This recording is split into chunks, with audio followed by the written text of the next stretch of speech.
Hey guys, welcome back. Today I'm going to be doing some food storage in Mylar bags, and I'm hoping that a bunch of new preppers clicked on this video because they want to know a little bit about it. But basically, I do not suggest doing Mylar bags for the brand new preppers. And the reason is because I think it's a waste of money, I think it's a waste of time.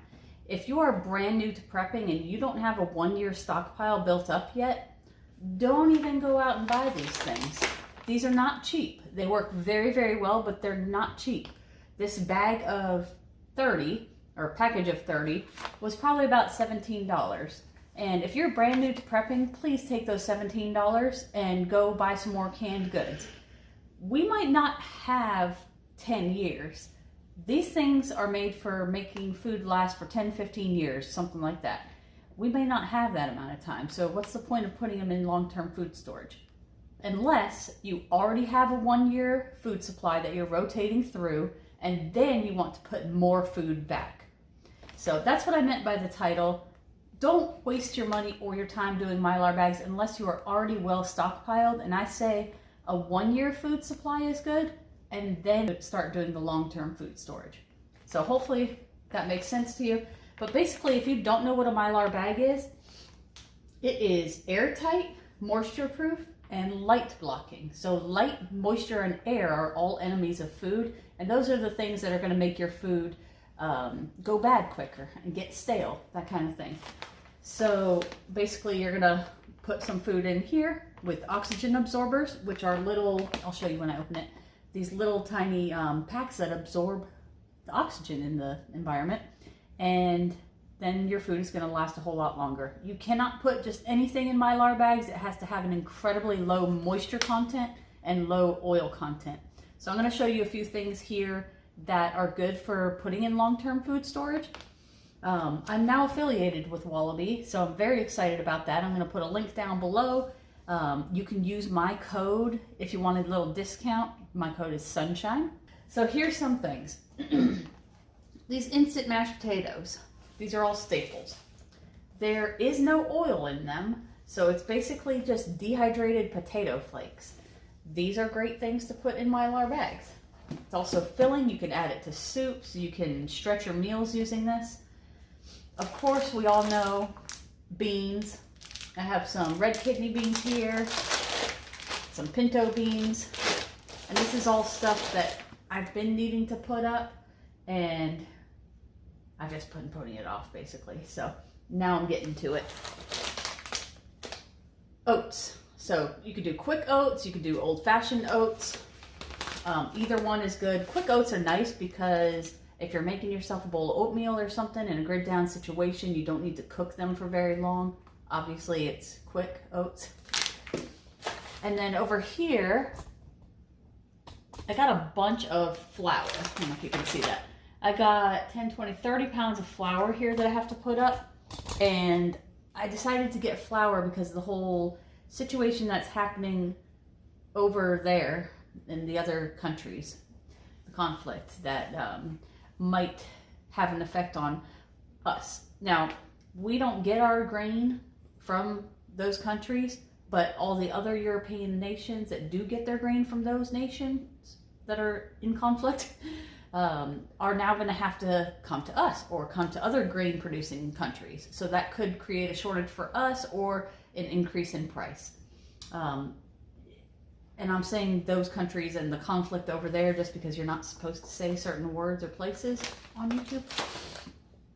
And then obviously rice. I'm putting back some jasmine rice, and I have some long grain rice I have to put back too. It's going to be a process. It's going to take some time, but it's not hard to do at all. It just takes time. Couple suggestions. The flour, before you put it back, I froze my flour for 4 days in my deep freezer.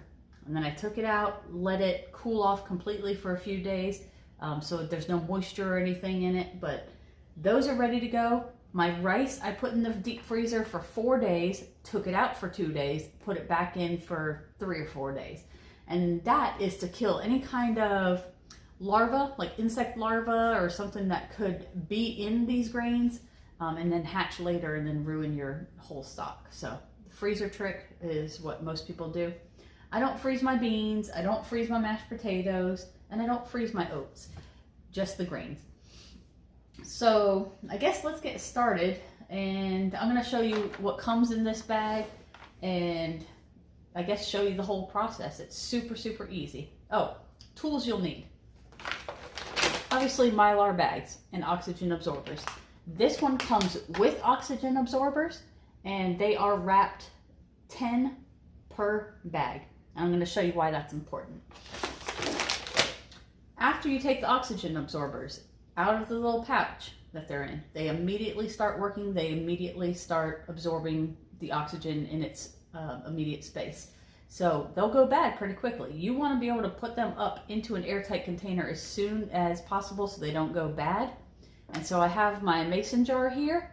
Whatever is unused from that pack, I'm going to put right into here. I have a measuring cup just for scooping the product into the Mylar bags. And I have a Sharpie for labeling. And then my flat iron. So if you don't have a flat iron, a lot of girls do. I'm not going to say most, but a lot of girls have a flat iron. You can get one inexpensive at Walmart or even on Craigslist or something. If you don't have a flat iron, just use your regular old iron and make sure you put it on a surface that you're not going to burn something underneath it when you're using it. But yeah, let's go ahead and get started. I forgot to mention the buckets. You don't necessarily need buckets, but I'm going to be putting these Mylar bags in buckets just so that I can put them in other places in my house. Normally, I just fill the Mylar bags and then I have an old chest of drawers that was from my son's bedroom and I stack these in the chest of drawers.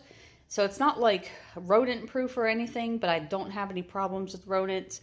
The reason you want to put it in a bucket like this is because mice and that kind of thing will chew through the Mylar bags. They'll chew through anything and they'll get to your food. So you put it in a bucket and maybe one day eventually they'll gnaw through the bucket, but it'll take them a while. That should protect your food for quite some time. These are not food grade buckets. Technically they're not labeled food grade buckets, but I'm not putting the food directly in it. I'm putting them in Mylar bags and then in the bucket, so it will be just fine. Okay, so I unpackaged my Mylar bags and it comes with, what did I say, 30 of the actual 1 gallon Mylar bags. That's what they look like. And then they gave me a bunch of labels. I generally don't use these sticky labels. I just write with Sharpie right on the bag. But this is kind of cool if you want to be able to reuse the bags afterwards. And then there are 3 10 packs of the oxygen absorbers. These are 400 cc's. 400 to 500 cc's per gallon storage bag is good. If you go overboard, that's totally fine in my opinion, and I usually do, but I'm just going to use one of these per bag. Not opening these. I'm going to leave these sealed until the very last minute when all my bags are filled and ready to go. So the only problem with these things is that I didn't get the gusseted kind, like the kind with the flat bottom, like this, gusseted. So when I'm filling these up, I'm gonna have to make sure that they don't just like fall over and spill everything out. First, hold on. Not gonna use my labels. I'm just writing right on the bag because I'm a rebel. So I'm first gonna do my red kidney beans. So all I'm gonna do is write red kidney beans. And then today's date, which is, what is it? The 18th? Close enough. I don't write expiration dates or anything. I just write the day that I bagged it. I just bought these recently, so I'll be able to judge if they're good. If these even last 10 years. Okay, so let's see.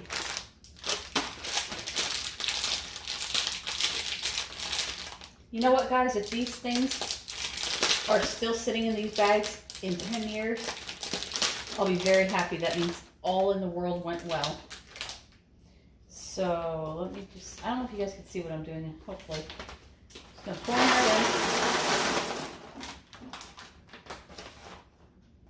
in. Yeah, that's not gonna work.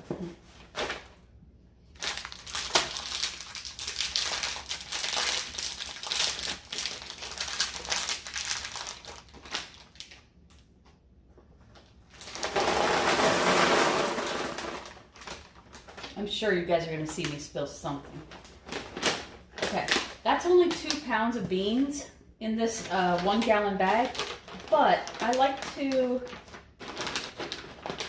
kind of flatten them out as much as possible, and then seal the top here, but I don't want to fill this up too much. Probably 3 pounds would be good. I'm about to pour this 4-pound bag into one of these and see how it fits. If it's too much, I'll separate it into 2 and just do 2 pounds per bag. So I'm just going to set this aside for now. I'm not going to get my oxygen absorbers yet.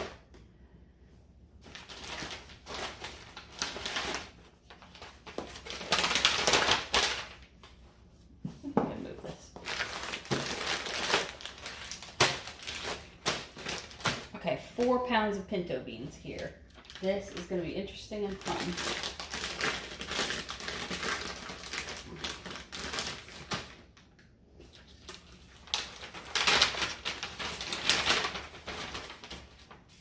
Wish me luck. Get the gusseted bags, guys. It's so much easier unless you have 4 hands or somebody to help.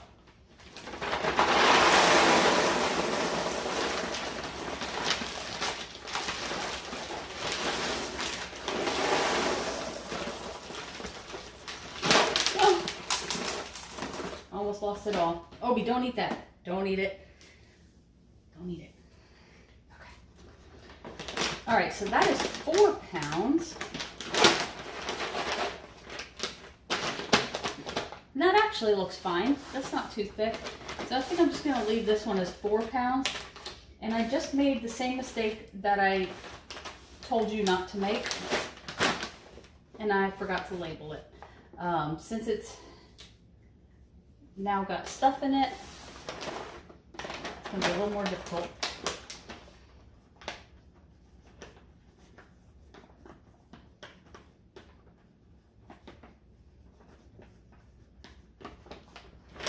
Okay, pinto beans. All right, this is going to get harder as I go. So you know what I'm going to do? I'm going to just go ahead and open my oxygen absorbers, load those up, and seal them so I can get them in my bucket. As soon as they come out of here though, I'm going to put them in my mason jar. Okay, so I have my flat iron heated up and ready to go. I'm going to go ahead and open my oxygen absorbers. I'm going to take 2 out because that's all I need. The rest are just going to go right into my mason jar, seal it up, and this will create an airtight seal, and so it won't absorb too much of the outside oxygen. And then do this part very quick. So this is what I like to do. I just like to fold the top up like that, shape it until it's about in the shape that I want it in. You don't want to get too close to the top. You want to leave like 1.5 inches, 2 inches up here. So that's basically the shape that the bag's going to be in. Pop one of these in here and make sure that your oxygen absorber is not right up here at the top and going to get stuck in your seal. And then all you have to do is get your flat iron. This one's very, very hot. I set it at 400 degrees.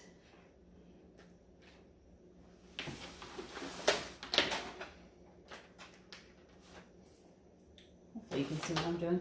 I mean, it's simple. Just make sure you got it crimped all the way across.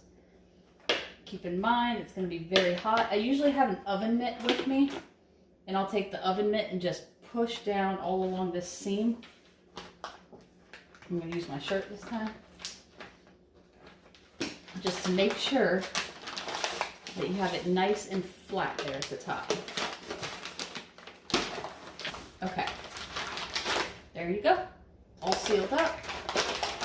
Now, obviously there's some air in here right now, but as this sits for a few hours, you're going to see it kind of suck down, and there won't be a whole lot of space for the beans to move around. Some people don't do this, but I'm going to show you what I do. I trim my corners and I round them off. You see that? I round off my corners because there's a bunch of these pokey metal Mylar bags. This is metal, so it's pokey. If they're a bunch of them, one on top of the other, going into a bucket, this corner, the pokey corner, could puncture another one of the bags. So this isn't going to affect your seal. Just kind of round off those corners. And that's just my personal suggestion. And then I took way too long to use this oxygen absorber because I'm trying to instruct while doing this, but it's fine. Okay, so this is my next bag.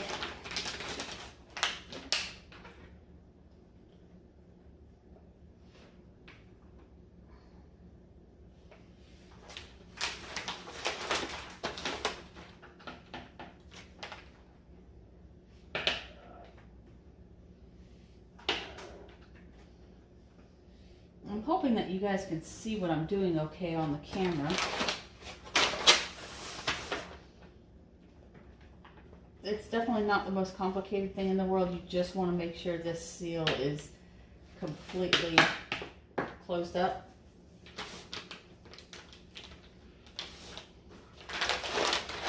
Right. Oh, you know what I should do? Not that it's going to matter, like in a really bad situation, how much is in there, but I'm going to put how much. So 2 pounds and then 4 pounds. All right.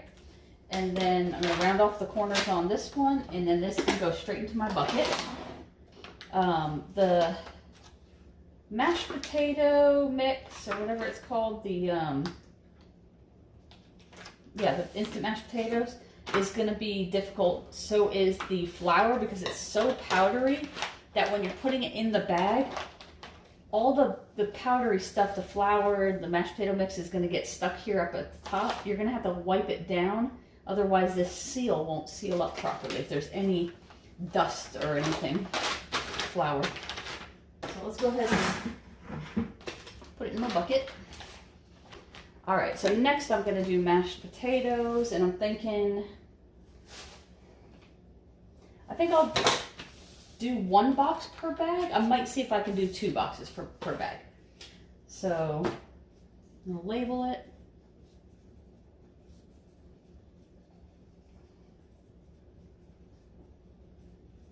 Date it. And then one thing you're going to want to do, or I think would be a good idea, I did this on my other one. There's a little list here, or the recipe, I guess, that tells you how much butter, water, salt, mix, milk, that kind of thing. You can cut this little thing off and tape it right to the bag. Really, you don't need to use these. You could just add milk, powdered milk, evaporated milk, or water. You don't need all those ingredients, but it'll help to have them. All right, so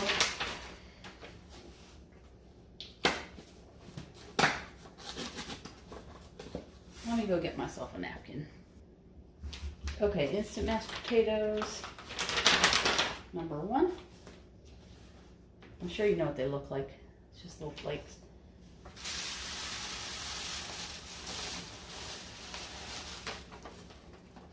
I've already put a bunch of these back because who doesn't like potatoes? And also there's supposed to be a potato shortage coming up here. I don't think I'm going to try to put 2 whole bags or boxes in there because that might be pushing it. And a lot of people say you're wasting your Mylar bags if you don't fill them up all the way. I just don't think so. This is the way I'm going to do it. And there's a piece of cardboard in there. Okay. So that's 1 bag.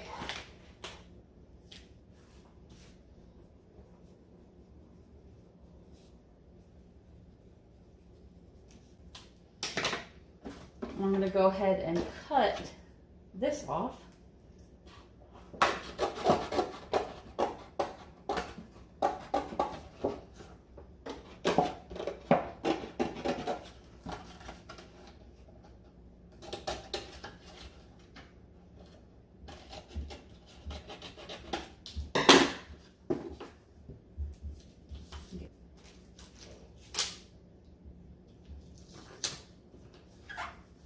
tape that on right there. I have my instructions.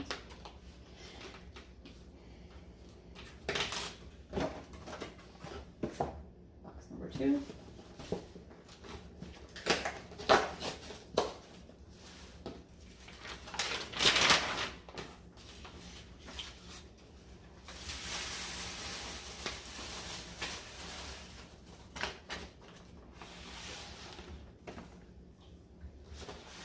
Okay, so you can't see it, but when I poured that in, there's all sorts of dust and stuff kind of up here at the top layer where I'm going to create my seal. So I just got a wet paper towel, very, very slightly wet, not soaked. I'm going to wipe it off up here, dry it.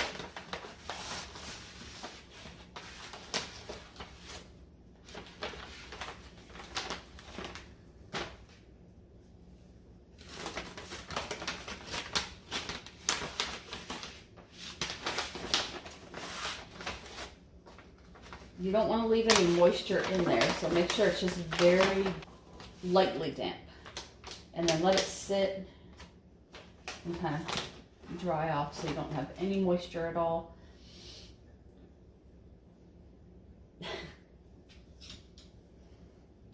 This is really just super, super easy. It's harder when you're trying to do it on camera, but it's simple. Oh, and see how that oxygen absorber now is purple? That means it's been exposed to oxygen. It's pink before it's exposed to oxygen. See that? So after a while, if I left this bag in there, it would turn back to pink. Well, I'm just going to take out the 2 that I need right now.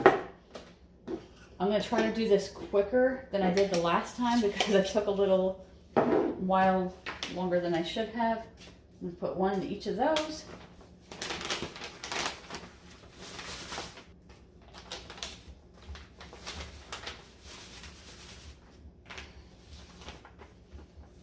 Very carefully try to push the air out without pushing all your mashed potatoes out, which I just did. And hopefully, okay, there's not really dust there. Just try to get a little bit of the air out. The oxygen absorbers will do the rest.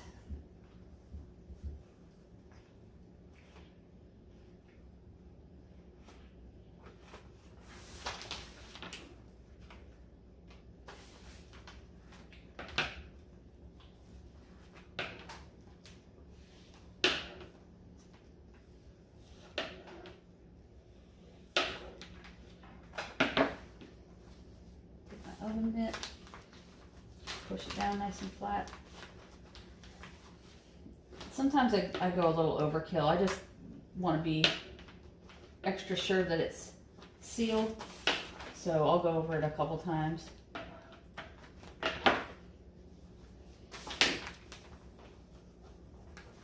All right, good to go. I'll clip the corners on that in just a second. I have to get to this one.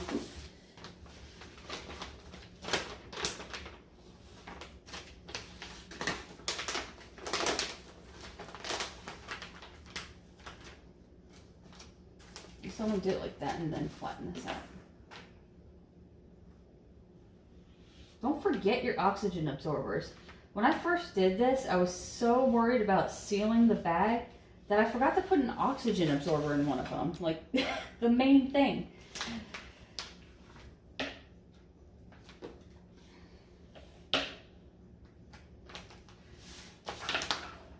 It's basically foolproof there, though. I mean, I think a lot of people are worried about, oh, what if it goes bad? What if it goes wrong? I mean, there's not much that could go wrong. And as long as you're not putting the wrong foods in it, like you're not trying to put beef jerky, you're fine.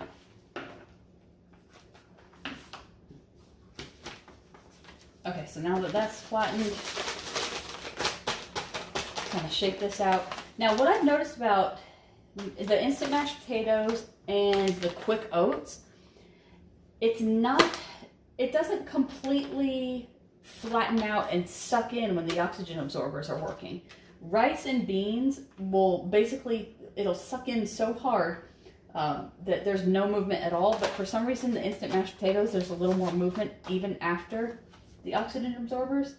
So that's just something I noticed. I don't know if the same thing has happened to you.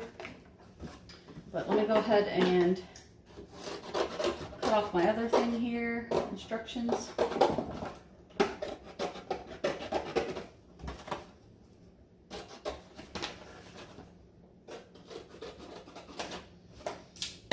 So when I said not to use Mylar bags for the newbies, it's just because I want you to save your money and just be stockpiling food. That's the most important thing.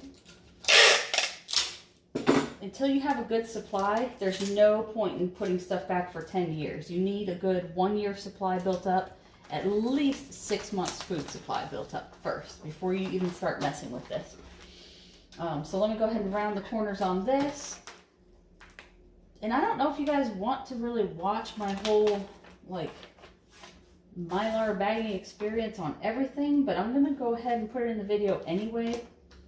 I know people have a short attention span, and if it's repetitive, you might just click off, but I'm going to do all this stuff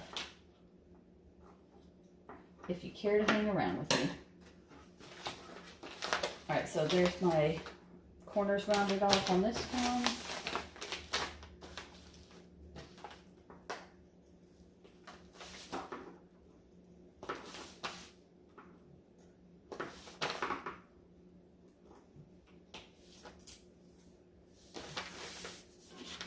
Let me add it to my bucket. So far in my bucket,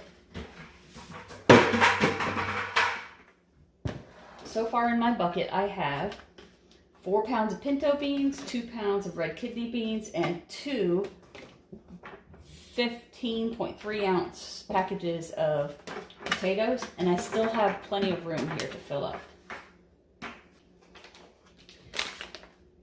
People say that this is a Mylar bag, so it should store just fine. There's oxygen in there. It's not oxygen deprived, although it probably is some sort of a Mylar bag. It's stored oxygen inside of it, so it's not going to last much longer than the actual expiration date or Best Buy date. That's why I'm putting it in a Mylar bag. Okay, correction. It will last much longer than the Best Buy date, but I want this to last like 10 years.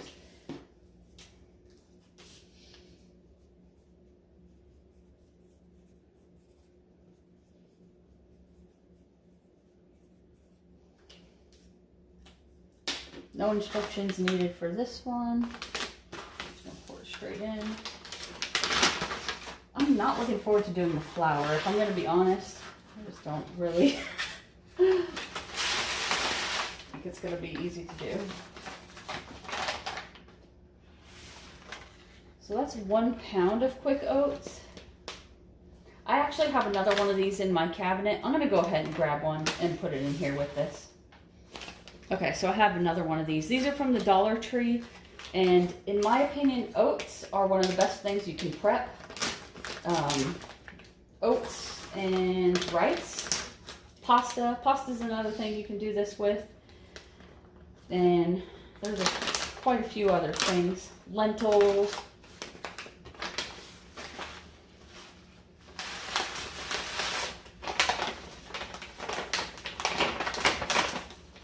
Now I have 2 pounds of oats in there, and it's gone up there pretty far. Again, there's powder residue up on the top, so you want to kind of wipe that clean.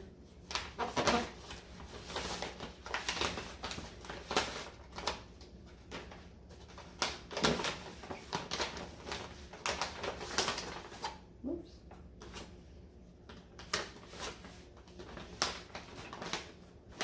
I'm going to let that sit for just a second so it can dry.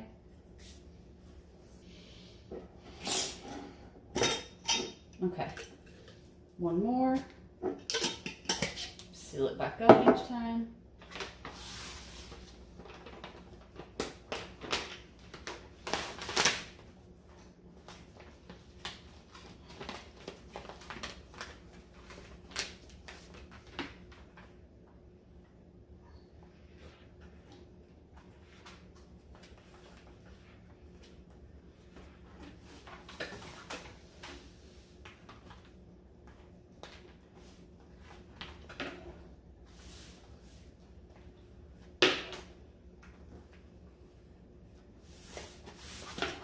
Is anybody else feeling this urgency like they've never felt before to prep and to get prepared food-wise in particular?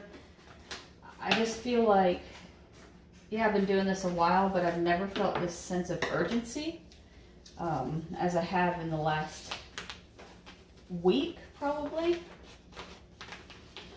So I'm just encouraging all the new preppers to just get your canned goods, get your dried goods, get your rice, your beans, your pasta, your oats, flour, especially canned goods, canned meats, that kind of thing. Things that are easy to make and will last almost forever without you doing anything. Okay, so now I'm going to put 2 pounds on here. So, cut the corners and add it to the bucket. So it really, like I said, it's really not hard. It's just takes a little bit of time, takes the motivation to just get everything together and do it.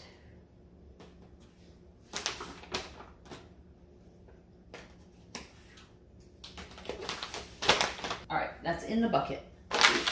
Moving along. I don't want to do the rice. All right, doing the rice.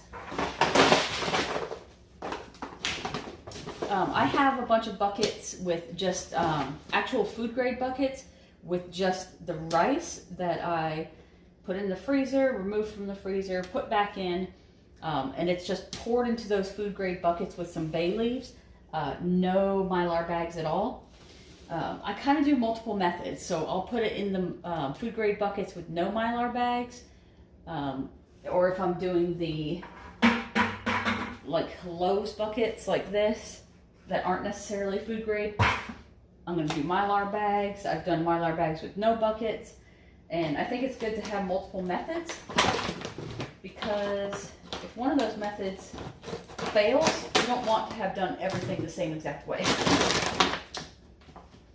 So I just open like the top of my rice here just a little bit, and I just love the smell of jasmine rice. So delicious.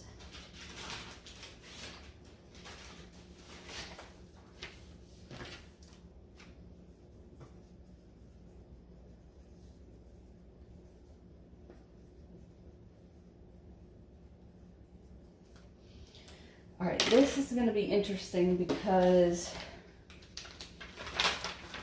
I guess I'm just going to have to do one bag at a time instead of, usually I would make all my bags, fill them all, then open my oxygen absorbers, put all the oxygen absorbers in, reseal it, and then seal all the bags. But because these are not gusseted, it's a little difficult. And I'm going to calculate for you guys how many cups fit into a 1 gallon Mylar bag comfortably. If I can do it without this entire bag falling over.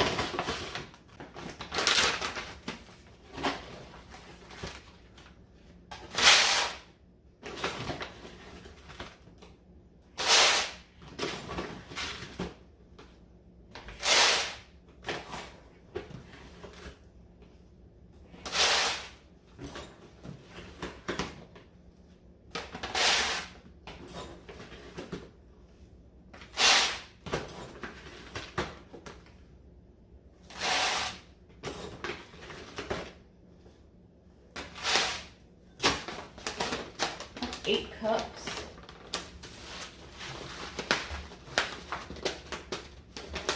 I'm going to add 2 more, so this is going to be a 10 cup bag.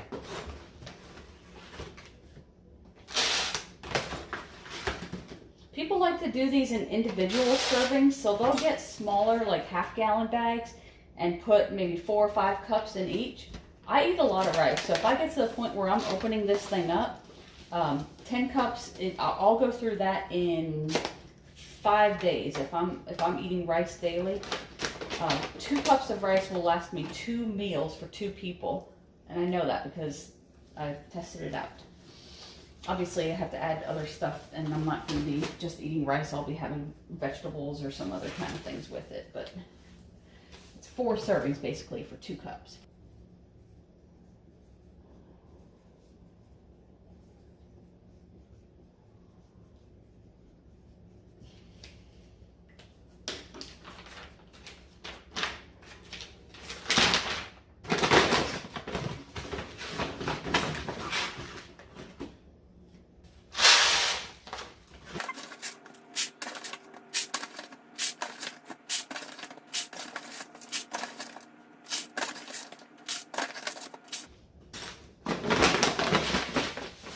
like I miscounted. No, I guess not. Okay, so how many do I have left?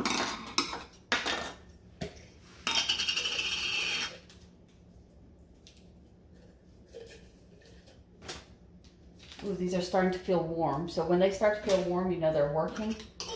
And I hope I'm not opening and closing this jar too often, but I think it should be fine. So let's go ahead and seal up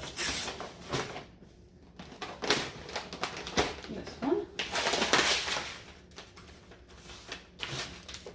See how the rice is kind of popping out? Make sure when you do your seal, there's no rice up here in your top 1.5 to 2 inches.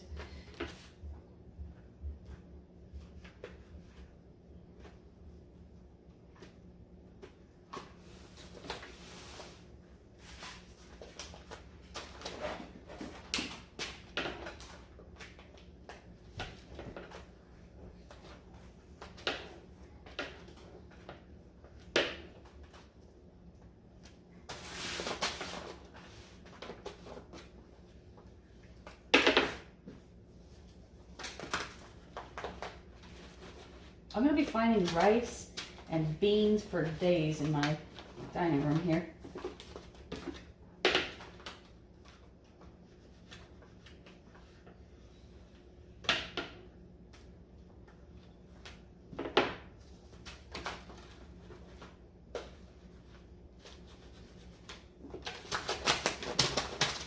All right, 10 cups. I'll cut the corners off of that in just a second.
I usually don't fill my bags up this much, so like the rice is very close to the top here.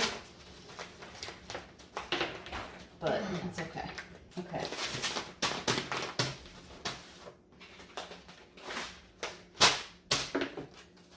Oh, forgot to write 10 cups on. So it's easy. Easy to do. You don't have to spend tons of money going to one of those long-term food storage companies to have rice put in a Mylar bag for you. They will charge for rice in Mylar bags exorbitant amounts. They would charge way too much. And you can do it yourself, save yourself some money. Just takes a little bit of time. If you don't have the time and you have the money, go ahead and buy those prepackaged things of rice and beans.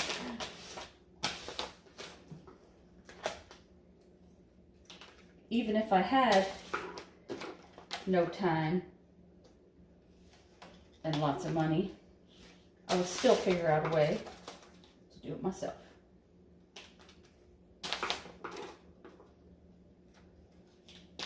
All right.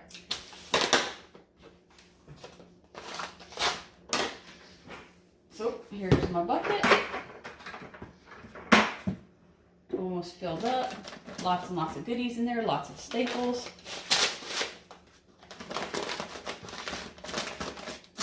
And this might just top it off here.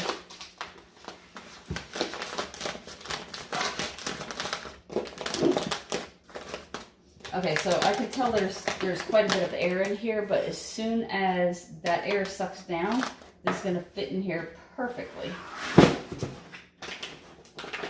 And then just put my bucket lid on top of it. when you're storing these buckets, put them in a cool, dark area. Even though it's dark in here, don't put these things in your garage, especially if you live in a place like Florida like me. If this thing is sitting in your garage, it doesn't matter if it's in Mylar bags, it's heating up. It's like cooking. I mean, these are like cook pouches, basically. That's what they become. So don't put it in a warm area. Try to put it in like a back closet, under a counter, somewhere in one of those like spots under your kitchen counter that nobody goes in. But there's one bucket with lots and lots of food. And I'm going to do another one, but I'm not going to do it on video because it's a pain. But you guys, I do encourage you to keep stocking up. If you're new to prepping, this might not be the first thing you do, but get this stuff in your house. Get your rice, get your beans, get your canned goods, all of the staples. Just get it in your house and put it somewhere. And then as time goes on, if there's no disaster and everything goes fine, then you can start doing your long-term food storage. But thank you guys for sticking it out until the very end, and I'll see you in the next video. So I wound up using those labels that they gave me with the Mylar bags, and I just labeled exactly what I have in this bucket.